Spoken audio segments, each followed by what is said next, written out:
The collapse never begins with an explosion. It begins with a whisper, so soft, so ordinary, that no one notices it tightening around their lives. Modern inflation works the same way.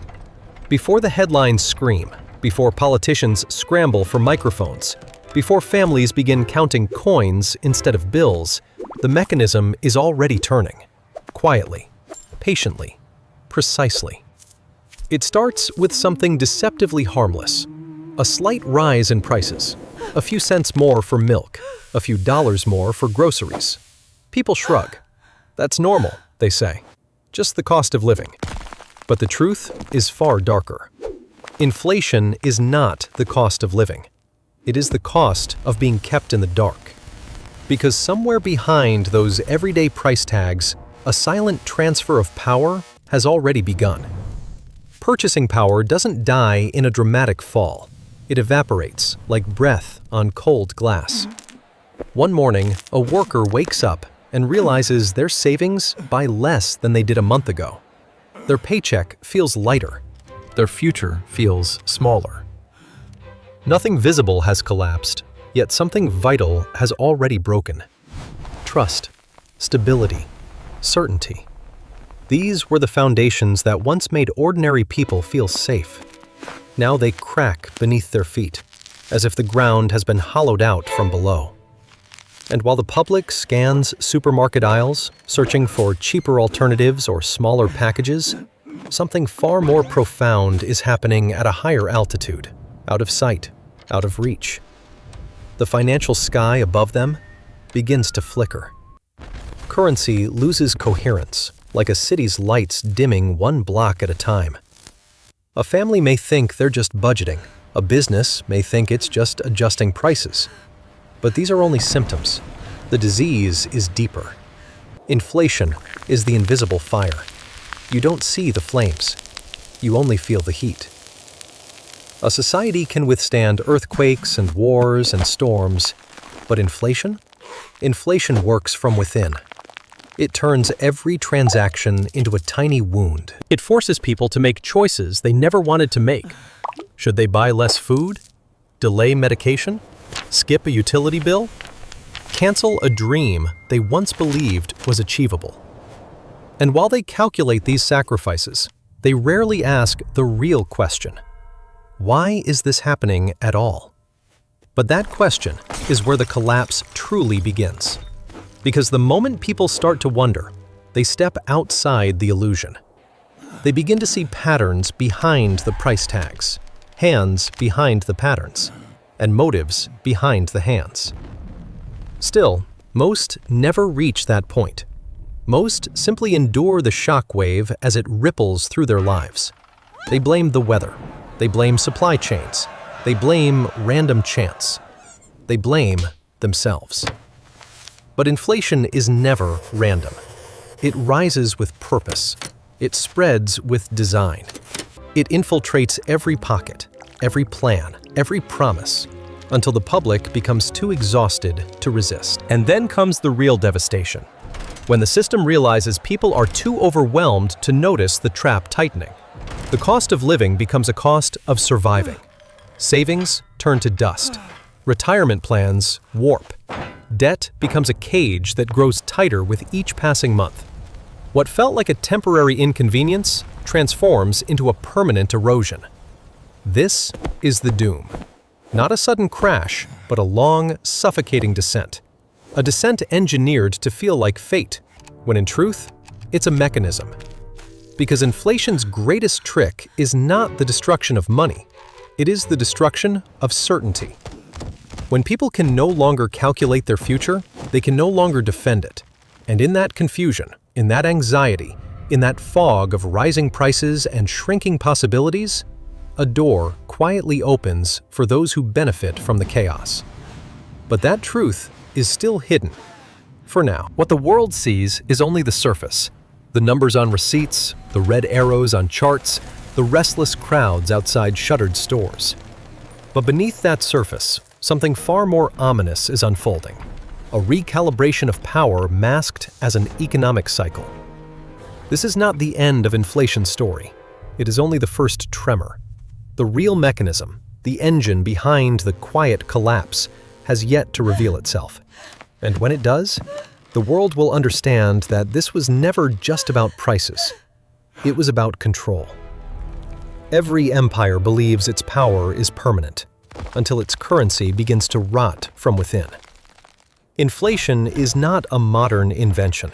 It is an ancient reflex, a desperate maneuver used by rulers when their ambitions outgrow their resources. And every time, the pattern unfolds with eerie precision. Expansion, excess, manipulation, then rupture. The story always begins with confidence. Rome, at its peak, commanded continents. Its treasury overflowed with gold and silver, plundered from conquered lands. But conquest is expensive. Legions demand payment. Infrastructure demands tribute. Citizens demand bread and spectacle. Eventually, even the greatest empire must face a simple truth. When the real wealth runs thin, rulers turn to artificial wealth. Rome began clipping its coins, shaving the edges, reducing the silver content, stretching precious metal across more currency than it could honestly back. To the naked eye, the coins looked the same, but the value inside them was decaying. Ordinary people sensed something was wrong when merchants demanded more coins for the same goods. Soldiers grew restless when their pay lost power, but the empire insisted everything was fine. It always starts with denial. Centuries later, the same drama unfolded in China. The Qing dynasty debased its silver currency, diluting purity to cover expanding military costs and bureaucratic corruption. Markets panicked. Farmers hoarded real silver. Prices soared. Whispered rumors became public fear. And once fear seeps into the bloodstream of an economy, collapse is no longer a question of if, but when. Then came Britain, an empire on which the sun never set, until its debts rose higher than its colonies could sustain. The Bank of England printed notes faster than gold reserves could justify, fueling a sprawling imperial machine that was already cracking. Inflation surged. Social unrest followed. The empire that ruled the seas sank under the weight of its own monetary illusions. 3 empires, 3 eras, 3 collapses that followed the same choreography. But the most haunting part of this pattern is not the financial decay. It's the psychological manipulation. Rulers throughout history understood that the public rarely detects currency debasement in real time. People are busy surviving, working, raising families. They do not inspect silver purity. They do not question the weight of coins. They do not track the quiet dilution of their purchasing power. Instead, they trust. They hope. They assume their government would never deceive them through something as fundamental as money. And this trust becomes the weapon. Every empire that inflated its currency used the same narrative. This is temporary. This is for stability. This is necessary for the greater good. But behind the curtain, inflation served a darker purpose. It allowed leaders to pay debts without paying the cost. It allowed elites to accumulate assets that rose in value while the public watched their wages stagnate. It allowed the powerful to shift the burden of their excesses onto citizens who never agreed to bear it.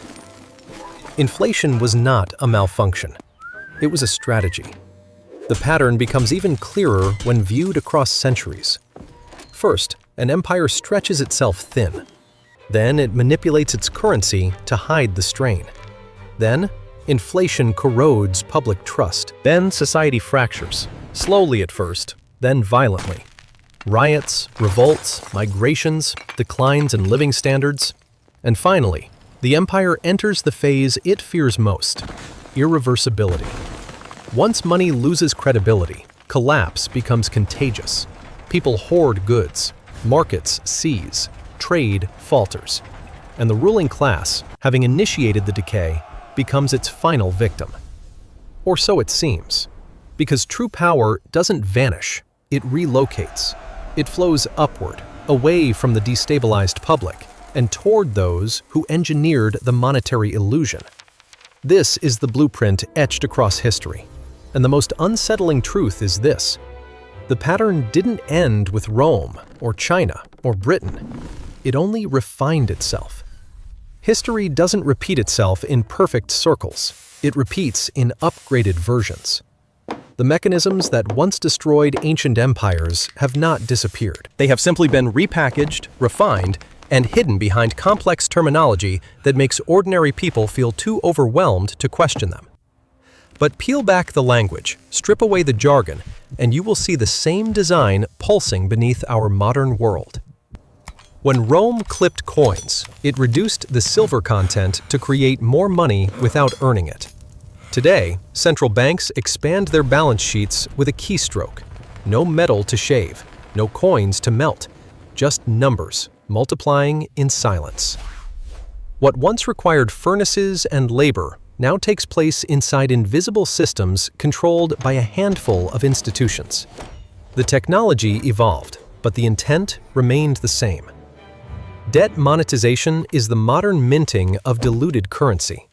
Governments borrow beyond their means, central banks buy that debt, and the money supply swells. On paper, it looks like policy.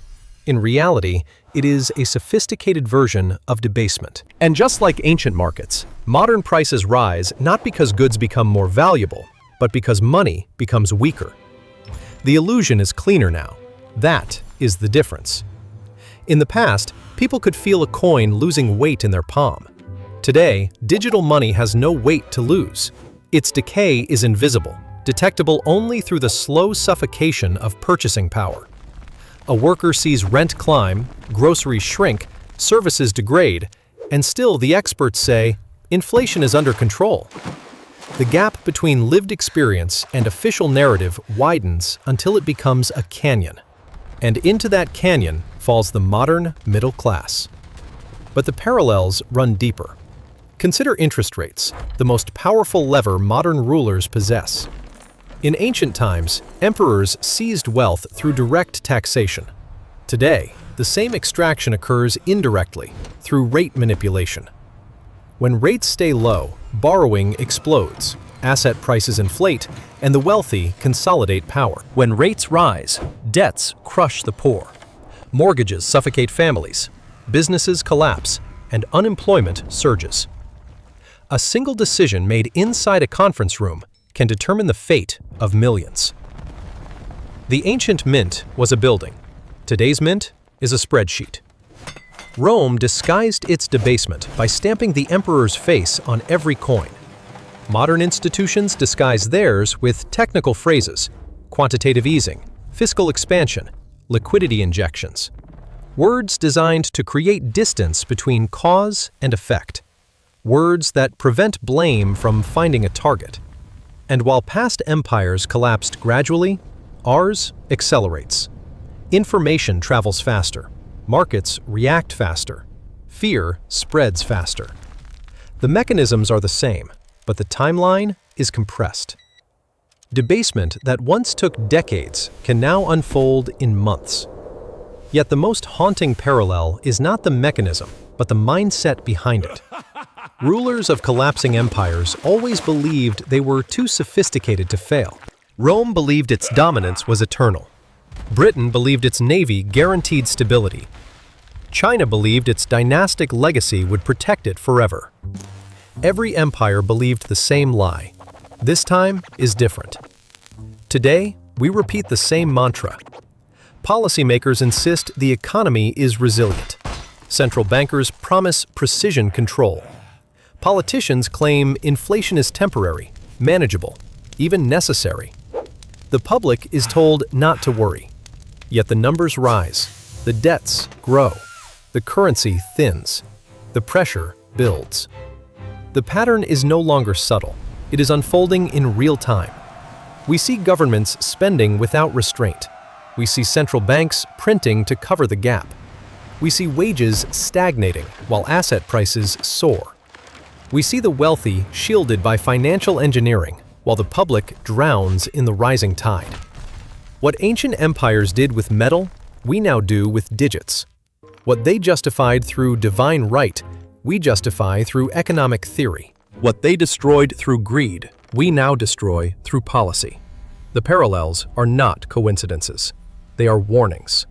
And if the pattern has truly returned, then what comes next is not mystery. It is inevitability. Because every time debasement reaches this scale, the system does not correct itself. It reveals itself. Inflation is always presented as an accident, a miscalculation, a temporary disturbance, a consequence of global events. But once you strip away the excuses, what emerges is something far more deliberate. A machine. A hidden engine designed not to stabilize society, but to extract from it. Modern inflation is not a malfunction of the system. It is the system. Look closely at what happens when currency weakens. The average person loses purchasing power first. Their savings erode. Their wages lag behind prices. Their daily life becomes a maze of compromises.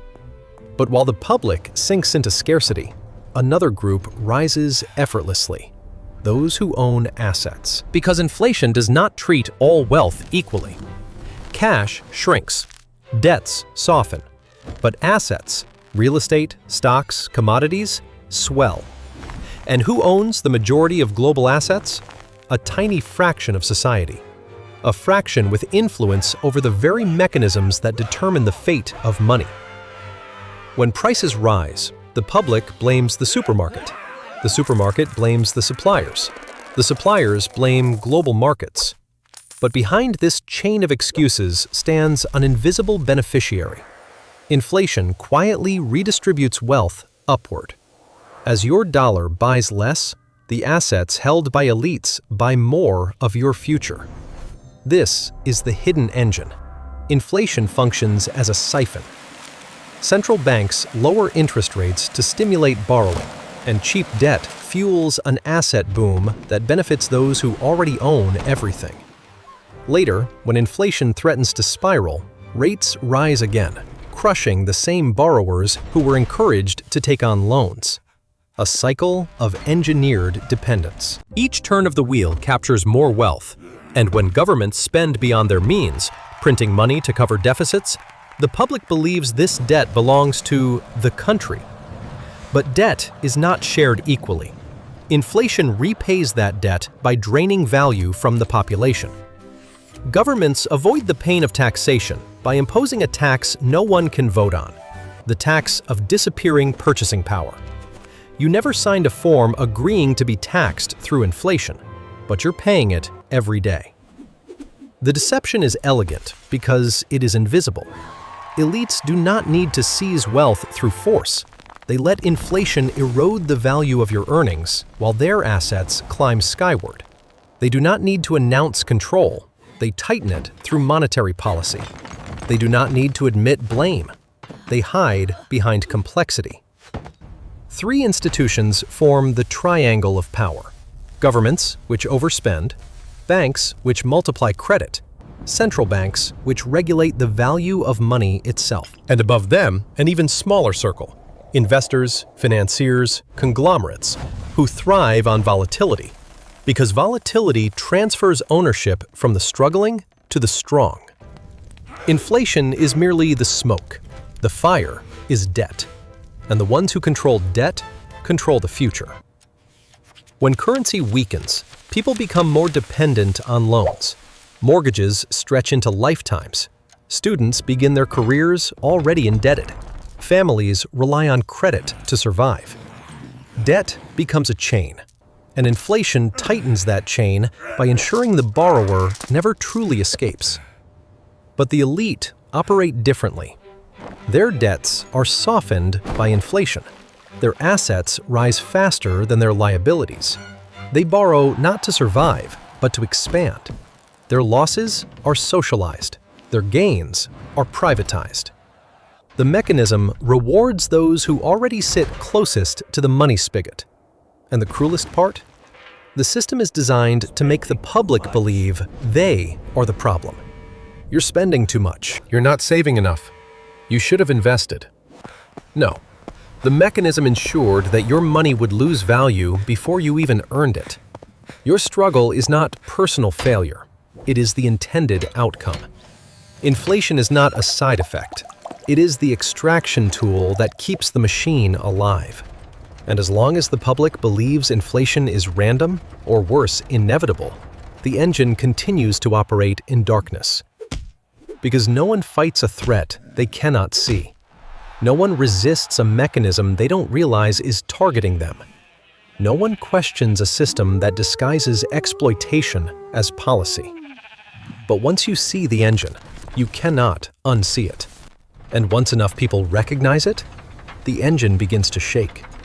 Because the elites rely on a single assumption, that the public never learns how the machine truly works. But that assumption is starting to crack. The trap was never meant to be noticed. Inflation works only when people accept it as background noise, an unavoidable inconvenience of modern life. But every mechanism, no matter how concealed, reaches a moment when its gears grind too loudly to ignore. That moment is now. And with awareness comes the one force the elites cannot inflate away: resistance. Because once you understand the machine, its inevitability becomes something entirely different.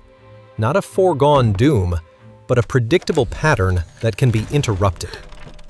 The same governments and institutions that quietly drain value from the public rely on a single advantage: secrecy. Their power thrives in the fog, but exposure rewrites the balance. The truth is that inflation has always been a weapon aimed at those who cannot defend themselves. But the world is shifting. For the first time in history, ordinary people have access to tools that operate outside the reach of the traditional monetary machine. Hard assets, decentralized networks, alternative systems of value. These are not just financial instruments. They are escape routes carved into the walls of a collapsing fortress. Gold once served this role for those who recognized the pattern early. When empires debased their currency, citizens who stored wealth in metal survived the storm. Today, new forms of protection exist: digital assets, globalized markets, peer-to-peer commerce. Each one chips away at the monopoly of those who manipulate money behind closed doors. These alternatives are not perfect, but they are evidence of a transformation the elites fear: the decentralization of power. Because if people stop relying on a currency designed to decay, then the machine loses its fuel. But awareness alone is not enough. The inevitability of inflation becomes a weapon only when the public remains passive. When people prepare, when they diversify, when they refuse to hold wealth in melting forms, the extraction process weakens. The elites can manipulate interest rates, supply money, expand balance sheets, but they cannot control a population that understands the mechanism and refuses to be fed into it. And something deeper is happening now, something the architects of the system never anticipated. Trust is evaporating, not just in currencies, but in the institutions that claim to protect them. People no longer believe that inflation is accidental. They no longer accept that their shrinking wages and rising expenses are acts of nature. They see the engineered cycles, the orchestrated scarcity, the deliberate redistribution of wealth. They see the trap. And once a trap is seen, it stops being a trap.